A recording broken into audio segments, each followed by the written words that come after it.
NSS-SNDP ഐക്യത്തിന് ദിവസങ്ങളുടെ മാത്രം ആയുസ്. നഷ്ടക്കച്ചവടമാകുമെന്ന് മനസ്സിലായതോടെ സുകുമാരൻ നായർ പിന്മാറി. ഐക്യത്തിലൂടെ ഗുണം SNDPക്ക് മാത്രമാകുമെന്ന തോന്നൽ.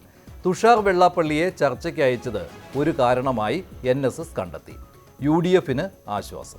ഐക്യവുമായി മുന്നോട്ട് പോകുന്നില്ല, തീരുമാനമായി മുന്നോട്ട് പോകുന്നില്ല.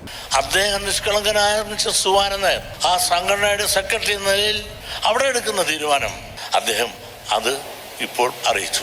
നായാടി മുതൽ നസ്രാണി വരെയുള്ളവരുടെ ഐക്യമെന്ന വെള്ളാപ്പള്ളിയുടെ പ്രഖ്യാപനം. NSS general secretary G. Sukumaran നായരുടെ കൈകൊടുക്കൽ.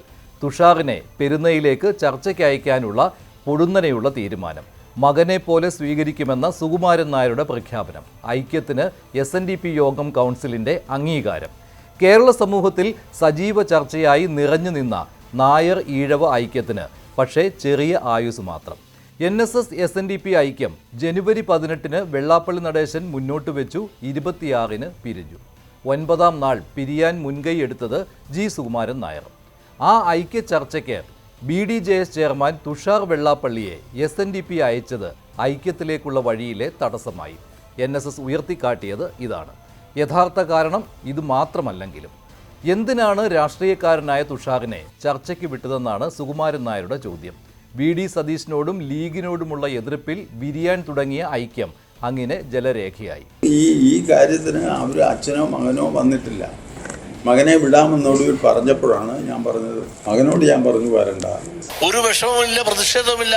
നായർ സമുദായം നമ്മുടെ സഹോദര സമുദായമാണ്. ഐക്യം എന്തുകൊണ്ട് സാധ്യമാകില്ല? NSS നിരത്തുന്ന കാരണങ്ങൾ ഇങ്ങനെ.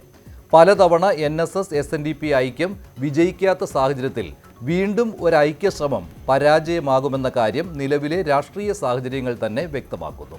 NSSന്റെ അടിസ്ഥാന മൂല്യങ്ങളിൽ നിന്ന് വ്യതിചലിക്കാനാവില്ല. ഐക്യം പ്രായോഗികമല്ല, പ്രത്യേകിച്ച് NSSന് എല്ലാ രാഷ്ട്രീയ പാർട്ടികളോടും സമദൂര നിലപാടുള്ളതിനാൽ.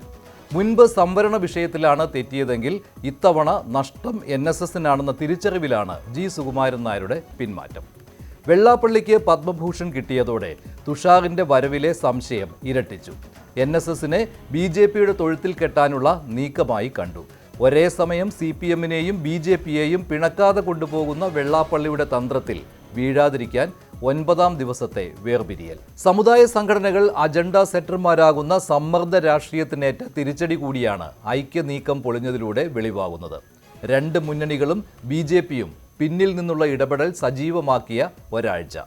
കൂട്ടിക്കിഴിച്ചാൽ ഐക്യം പൊളിഞ്ഞതിൽ ആശ്വാസം കൊള്ളുന്നത് UDF ആണ്.